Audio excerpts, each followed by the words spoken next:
Hello everyone, welcome back to the Samajik Guru channel. आज हम करने जा रहे हैं क्लास 8th के साइंस का मॉडल टेस्ट पेपर जो कि प्री बोर्ड के लिए है और ये इंग्लिश मीडियम स्टूडेंट्स के लिए है। तो आइए इसके सॉल्यूशंस जो है वो स्टार्ट करते हैं, साथ में क्वेश्चन पेपर जो है वो देखते हैं कि पेपर पैटर्न किस तरीके का होने वाला है। तो जो है वो आपको टाइमिंग जो है वो 3 घंटे की दी जाएगी। आपका पेपर जो है वो 80 मार्क्स का आएगा। पार्ट ए में 35 क्वेश्चंस पूछे जाएंगे जिसमें कि आपको एमसीक्यूज पूछा जाएगा, ठीक है, फिलअप्स हो सकते हैं, इसके अलावा मैचिंग, ट्रू फॉल्स। तो ये सारी चीजें जो है वो पूछी जा सकती है। ये जो है वो 1 मार्क का होगा। जो पार्ट बी है उसमें क्वेश्चन नंबर 2 से लेकर 11 तक के क्वेश्चन है, 2-2 नंबर के क्वेश्चन होंगे। और पार्ट सी क्वेश्चन नंबर 12 से लेकर क्वेश्चन नंबर 16 तक का होगा। 3-3 नंबर का ये क्वेश्चन है, ठीक है।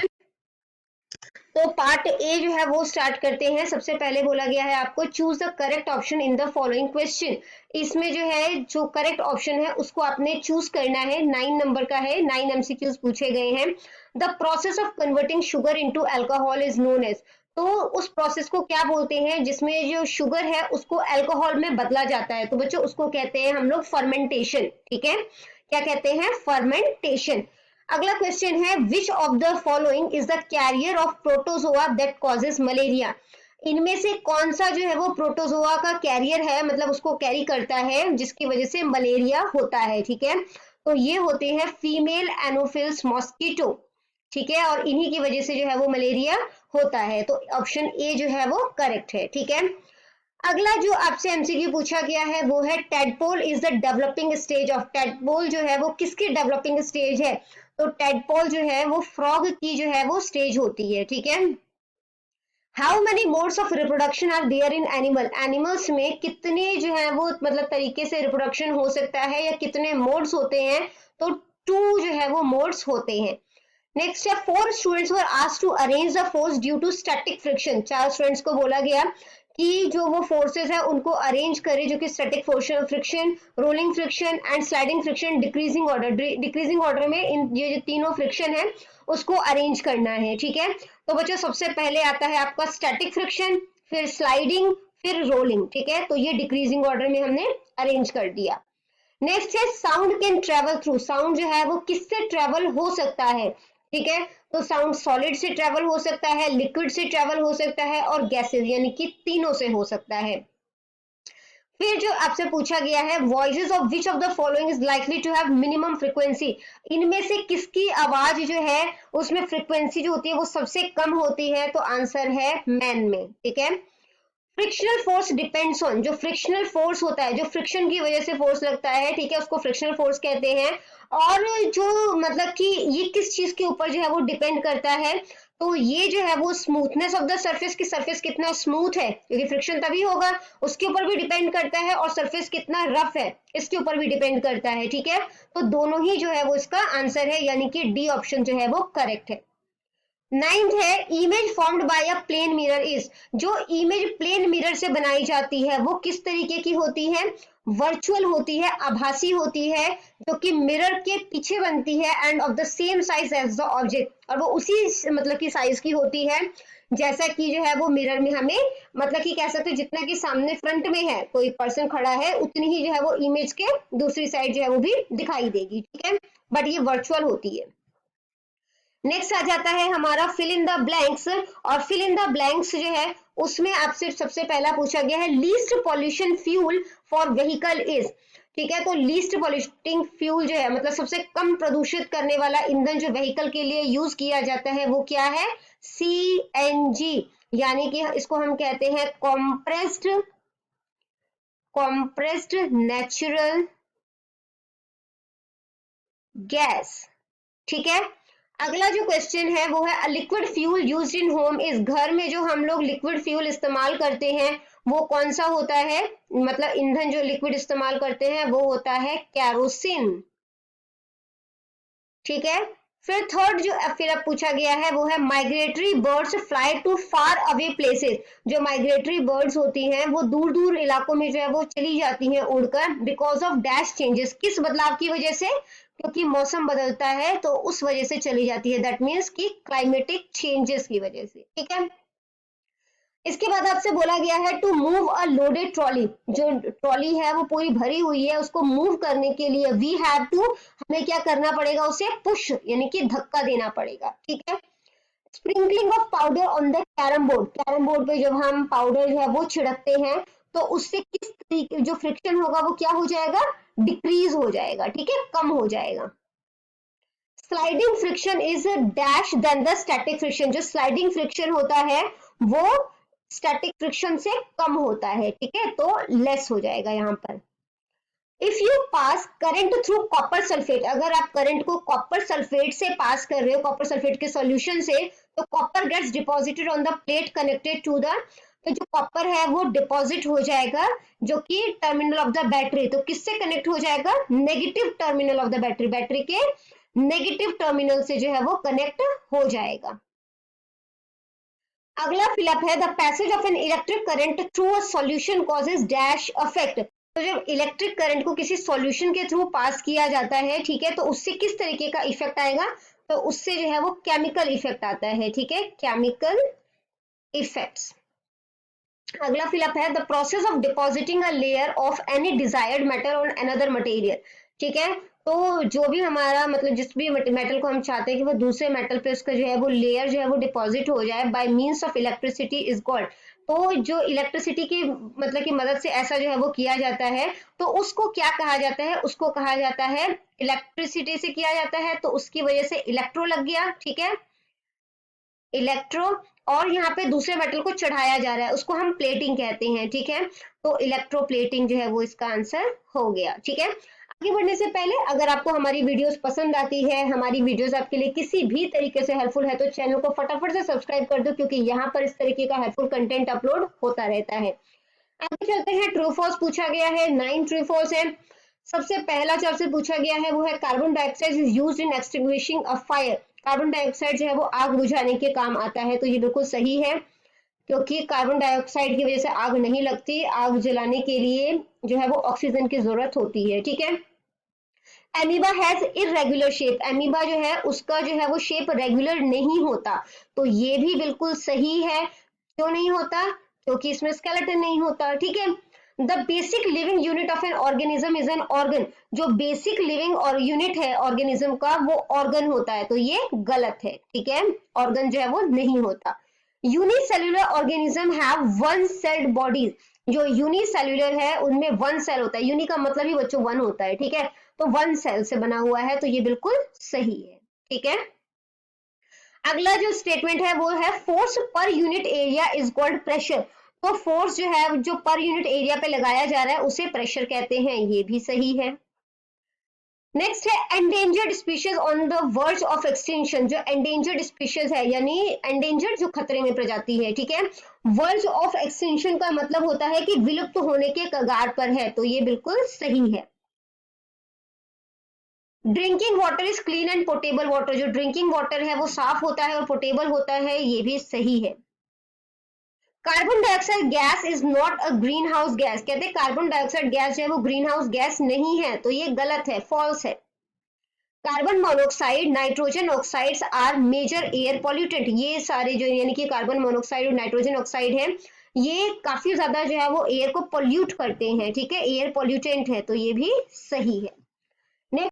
नेक्स्ट जो क्वेश्चन है उसमें हमसे कहा गया है मैचिंग करने के लिए ऑर्गेनिक मैन्योर, ठीक है, यानी कि जैविक खाद, जैविक खाद किन चीजों से बनेगा, तो जैविक खाद ये जो ऑप्शन है animal excreta, cow dung, urine, plant waste, ठीक है, जो जानवर जो मतलब कि एक्सक्रीट करते हैं, ठीक है, जो काउ डंग हो गया, यूरिन हो गया यानी गोबर, ठीक है, और जो प्लांट का वेस्ट होता है ये इन सब से जो है वो ऑर्गेनिक मैन्योर बनता है, ठीक है, तो इसके साथ इसको मैच कर देते हैं। इसके बाद जो है बोला गया है रबी क्रॉप्स, तो रबी क्रॉप्स जो है वो कौन कौन सी होती है, वो होता है वीट, ग्राम और टी, ठीक है। केमिकल फर्टिलाइजर है वो कौन सा है, तो केमिकल फर्टिलाइजर जो है वो है यहाँ पर यूरिया 2 सुपर फॉस्फेट, ठीक है। अगला मर्क्यूरी, तो मर्क्यूरी जो है वो थर्मोमीटर में यूज किया जाता है। कॉपर, तो कॉपर जो है कॉपर के लिए जो है हम यहाँ पर कॉपर से इलेक्ट्रिकल वायर जो है वो बन जाएगा, ठीक है। नेसेसरी फॉर कंबशन यानी कि आग जलाने के लिए जरूरी है, मैंने आपको पहले भी बताया ऑक्सीजन जो है वो जरूरी होता है। रिकॉर्ड ऑफ एंडेंजर्ड स्पीशीज, जो प्रजाति जो है वो खतरे में होती है उनका रिकॉर्ड जो है वो रखा जाता है रेड डेटा बुक में। फॉसिल फ्यूल जो है वो कौन सा है, फॉसिल फ्यूल है हमारा पेट्रोल, केरोसिन और, ठीक है, तो पेट्रोल और केरोसिन। इसके बाद जो है वो हमारा आ जाता है पार्ट बी, जिसमें आपको जो है वो 2 नंबर के क्वेश्चन जो हैं वो पूछे गए हैं, ठीक है। Can microorganisms be seen with the naked eyes, question बच्चों क्वेश्चन नंबर जो है वो गड़बड़ जो है, ठीक है, यहाँ पे ये 2 आएगा, ये 3 है, बट क्वेश्चन जो है वो स्टार्ट करते हैं। तो कहा गया है कि क्या माइक्रो ऑर्गेनिज्म को जो है वो बिना किसी की हेल्प से यानी कि नेक्ड आई से देखा जा सकता है, अगर नहीं तो उसको कैसे देखा जा सकता है। तो बच्चों हम नेक्ड आई से जो है वो माइक्रो ऑर्गेनिज्म को नहीं देख सकते, उन्हें सिर्फ माइक्रोस्कोप की मदद से देखा जा सकता है, ठीक है, क्योंकि वो बहुत ज्यादा छोटे होते हैं। नेक्स्ट है why immersion rods for heating liquid are made up of metallic substance, जिससे पानी गर्म किया जाता है वो जो इमर्शन रॉड होता है वो मेटालिक सब्सटेंस से क्यों बना होता है, क्योंकि मेटल जो होता है वो गुड कंडक्टर ऑफ हीट और इलेक्ट्रिसिटी दोनों होता है, ठीक है, और इसीलिए जो पानी में जो मतलब पानी गर्म करने के लिए जो रॉड हम इस्तेमाल करते हैं वो मेटल का बना होता है, ठीक है। अगला क्वेश्चन है which zone of flame is used by goldsmith to melt gold and silver, flame का कौन सा जोन, ठीक है, हम मतलब जो सोनार है वो इस्तेमाल करता है ताकि गोल्ड और सिल्वर को वो पिघला सके। तो सोनार जो है वो सबसे आउटर मोस्ट पार्ट, जो सबसे बाहरी जो पार्ट है, ठीक है, फ्लेम का, उसको इस्तेमाल करते हैं क्योंकि वो कंप्लीटली जल जाता है और इसके अलावा वो फ्लेम का सबसे गर्म पार्ट होता है, ठीक है। अगला क्वेश्चन है how does continuous cutting of forest affect the rainfall, लगातार अगर हम पेड़ों को काटते रहे तो इससे बारिश पर किस तरीके से प्रभाव पड़ता है। प्लांट्स जो है वो बच्चों वाटर साइकिल का मेन एजेंट होते हैं, ठीक है, और इन्वायरमेंट को मतलब कि जो वाटर साइकिल को मेंटेन करने में एनवायरनमेंट में हेल्प करते हैं। सो cutting of trees reduce the rainfall of that area, तो पेड़ों को काटेंगे तो उस एरिया में रेनफॉल जो है वो कम हो जाएगा, ठीक है। If plant will not absorb water from soil, they will not evaporate in the environment to form cloud. अगर प्लांट जो है वो जमीन से पानी एब्जॉर्ब नहीं करेंगे, ठीक है, तो जो है वो प्लांट जो है वो एवोपरेट भी नहीं करेंगे पानी को, और जिसकी वजह से बादल जो है वो नहीं बन पाएंगे, अगर बादल नहीं बनेंगे तो बारिश नहीं होगी, ठीक है। और इस तरीके से डिफॉरेस्टेशन यानी कि पेड़ों को काटने की वजह से जो है वो बारिश जो है वो कम हो जाएगी, ठीक है।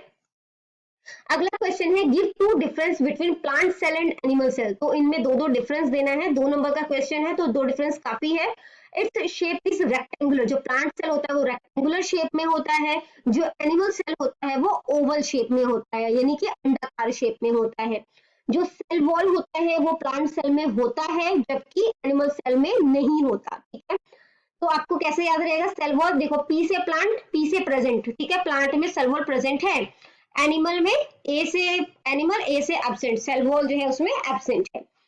अगला जो है क्वेश्चन है explain why sportsman use shoes with spikes, तो वो स्पाइक्स वाले शूज जो है स्पोर्ट्समैन वो क्यों इस्तेमाल करते हैं।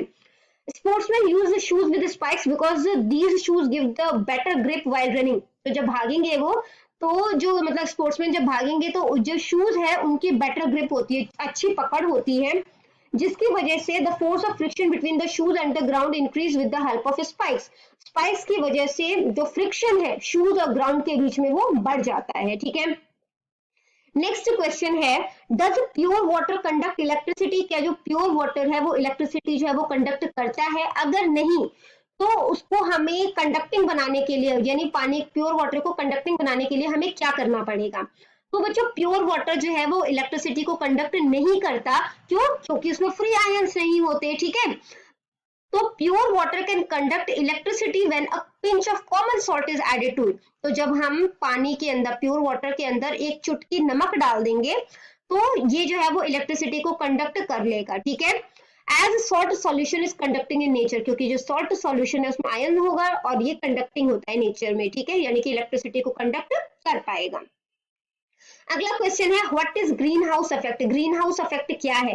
तो गैसेस जैसे कि carbon dioxide and methane trap sun's radiation reflected from earth surface, तो ये सन की रेडिएशन को ट्रैप कर लेते हैं, पकड़ लेते हैं, ठीक है।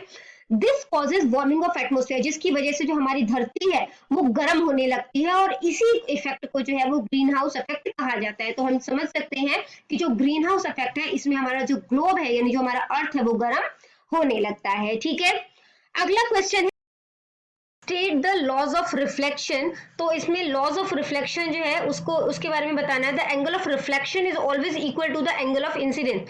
जो एंगल ऑफ रिफ्लेक्शन है, ठीक है, वो हमेशा एंगल ऑफ इंसिडेंस के जो है वो बराबर होगा। और ये सारे यानी कि इंसिडेंट रे, रिफ्लेक्टेड रे, ठीक है, और जो नॉर्मल है वो तीनों ही जो है वो सेम प्लेन पर लाई जो है वो करेंगे। ठीक है, इंसिडेंट रे, रिफ्लेक्टेड रे और नॉर्मल तीनों ही सेम प्लेन पर लाई करेंगे। अगला क्वेश्चन है इंटरनल फर्टिलाइजेशन और एक्सटर्नल फर्टिलाइजेशन में क्या डिफरेंस है। तो इंटरनल फर्टिलाइजेशन जो होता है वो बॉडी के इनसाइड होता है। ठीक है, फीमेल बॉडी के इनसाइड होता है ये फर्टिलाइजेशन, जबकि जो एक्सटर्नल फर्टिलाइजेशन होता है, नाम से पता चल रहा है एक्सटर्नल मतलब बाहर। ठीक है, तो ये बॉडी से बाहर होता है यानी कि फीमेल बॉडी के बाहर होगा ये फर्टिलाइजेशन। इंटरनल फर्टिलाइजेशन में एग्स जो होते हैं वो कम नंबर में होते हैं, प्रोड्यूस होते हैं, जबकि एक्सटर्नल में काफी ज्यादा जो है वो एग्स प्रोड्यूस होते हैं। एग्जाम्पल इंटरनल फर्टिलाइजेशन का है ह्यूमन, काऊ, डॉग्स, जबकि जो एक्सटर्नल फर्टिलाइजेशन है वो फिश और फ्रॉग में हमें देखने को मिलता है। नेक्स्ट आ जाता है पार्ट सी, 3 मार्क्स के ये क्वेश्चन है। पहला क्वेश्चन आपसे पूछा गया है इरिगेशन यानी सिंचाई क्या है। दो मेथड बताने हैं सिंचाई के जिससे कि पानी जो है वो बचाया जा सके। ठीक है, तो जब हम फसलों को पानी देते हैं, ठीक है, डिफरेंट इंटरवल पर, तो उसको इरिगेशन बोला जाता है। दो मेथड जो इसके लिए यूज किए जाते हैं वो है स्प्रिंकलर सिस्टम यानी कि पानी का छिड़काव करना। ठीक है, और इस मेथड में जो होता है एक परपेंडिकुलर पाइप जो है वो ली जाती है। ठीक है, परपेंडिकुलर आपने मैथ में पढ़ा है 90 डिग्री का एंगल बनता है ना। तो इस तरीके से जो है वो पाइप जो है वो ली जाती है, हैविंग रोटेटिंग नोजल। इसके ऊपर जो नोजल लगा होता है वो घूम घूम कर पानी जो है वो खेतों में डालता है। ठीक है, और ये जो है वो मेन पाइपलाइन से जो है वो जुड़ा होता है। When water is allowed to flow through the main pipe under pressure with the help of a pump, it escapes from the rotating nozzle, it gets sprinkled on the crop as if it is raining. तो ये जैसे बरसात हो रही है उसी तरीके से जो है वो पूरे खेतों में पानी जो है वो डाल देता है। अगला आता है ड्रिप सिस्टम। ठीक है, तो इस सिस्टम में जो है वो ड्रिप मतलब कि ड्रॉप बाय ड्रॉप जो है वो पानी जो है वो गिरेगा। ठीक है, it is the best technique for watering fruit plant. तो जो फ्रूट प्लांट हो गया या गार्डन हो गया, ट्रीज हो गया, उनको पानी देने का ये सबसे अच्छा तरीका माना जाता है। इसमें पानी बर्बाद नहीं होता और ये जो है उस एरिया के लिए वरदान साबित होता है जहां पे पानी की कमी होती है। Right a short paragraph on the harm caused by micro organism. तो अगला क्वेश्चन जो है वो पूछा गया है कि जो माइक्रो ऑर्गेनिज्म है उसका जो है वो क्या नुकसान है उसके बारे में हमें बताना है। पैराग्राफ लिखना है, मैंने पॉइंट्स में लिखा है ताकि आपको जो है वो याद हो जाए answer. They cause many communicable disease. इससे काफी ज्यादा जो है वो कम्युनिकेबल डिजीज होती है। ठीक है, यानी ऐसी बीमारियां जो कि फैल सकती है जैसे कि कोलेरा, कॉमन कोल्ड और टीबी यानी कि ट्यूबरक्लोसिस। ठीक है, malaria is caused by a micro organism called Plasmodium. Malaria जो है वो भी माइक्रो ऑर्गेनिज्म की वजह से होता है जिसका नाम प्लाज्मोडियम होता है। अब अलग अलग तरीके के जो प्लांट डिजीज होते हैं वो भी बैक्टीरिया और फंगी जो है वो करते हैं। फूड पॉइजनिंग जो होता है वो भी माइक्रो ऑर्गेनिज्म की वजह से होता है और they are responsible for spoiling of food. खाना जो बर्बाद होता है, ठीक है, जो सड़ जाता है खाना, वो भी जो है वो माइक्रो ऑर्गेनिजम्स की वजह से ही होता है। नेक्स्ट क्वेश्चन है what are the advantages of using CNG and LPG as a fuel. तो सीएनजी यानी कि कंप्रेस्ड नेचुरल गैस और एलपीजी यानी कि लिक्विफाइड पेट्रोलियम गैस जो है उनके क्या फायदे हैं। तो ये जो है वो जल्दी से जल जाते हैं। ठीक है, इनको इजीली पाइप के थ्रू एक जगह से दूसरी जगह भेजा जा सकता है। क्लीन फ्यूल होते हैं जिसकी वजह से जब इनको जलाया जाता है तो धुआं नहीं निकलता और ये काफी ज्यादा एनर्जी जो है वो रिलीज करते हैं जब इनको जलाया जाता है। नेक्स्ट क्वेश्चन है दो एग्जांपल दो each of situation which you push और pull to change the state of motion of object. तो पुश और पुल दोनों का एग्जांपल देना है जिसमें आप ऑब्जेक्ट का जो मोशन है, ठीक है, उसको बदल रहे हो, ऑब्जेक्ट को मूव कर रहे हो। तो जब हम किसी बॉक्स को खींचेंगे, ठीक है, पुश यानी धक्का देंगे, पुल यानी खींचेंगे, तो उसका मोशन चेंज हो जाएगा। इसी तरीके से जब हम बाइसिकल को पुश या पुल करेंगे तो स्टेट ऑफ मोशन जो है वो उसका बदलेगा। ठीक है, अगला क्वेश्चन है एक पेंडुलम है ऑस्किलेट्स 40 टाइम इन 4 सेकेंड। वो 40 टाइम्स जो है वो ऑस्किलेट होता है 4 सेकेंड में। तो उसका टाइम पीरियड और फ्रीक्वेंसी जो है वो हमें पता करना है। ठीक है, तो 4 सेकंड इसमें हमें पूछा है कि नंबर ऑफ ऑस्किलेशन 4 सेकंड में कितना है, तो वो 40 टाइम्स दिया है, हमने यहाँ पर 40 लिख दिया, ठीक है। तो 1 सेकंड में कितना ऑस्किलेशन हुआ, 40 डिवाइडेड बाय 4 करेंगे, कटिंग हो जाएगी तो 10 आ जाएगा आंसर, ठीक है। तो फ्रीक्वेंसी ऑफ पेंडुलम जो है वो कितनी है, यानी कि एफ जो है वो निकाल रहे हैं, तो वो हो गया 10 हैजर्ड। टाइम पीरियड जो है वो 1/f होता है, तो फ्रीक्वेंसी हमें 10 पता है, तो 1/10 यानी कि अब यहाँ पे पॉइंट जो है 1 0 है, तो एक एक पॉइंट लग जाएगा, दैट मीन 0.1 सेकंड जो है इसका टाइम पीरियड हो गया, ठीक है। तो यहाँ पर ये वीडियो खत्म हो जाती है।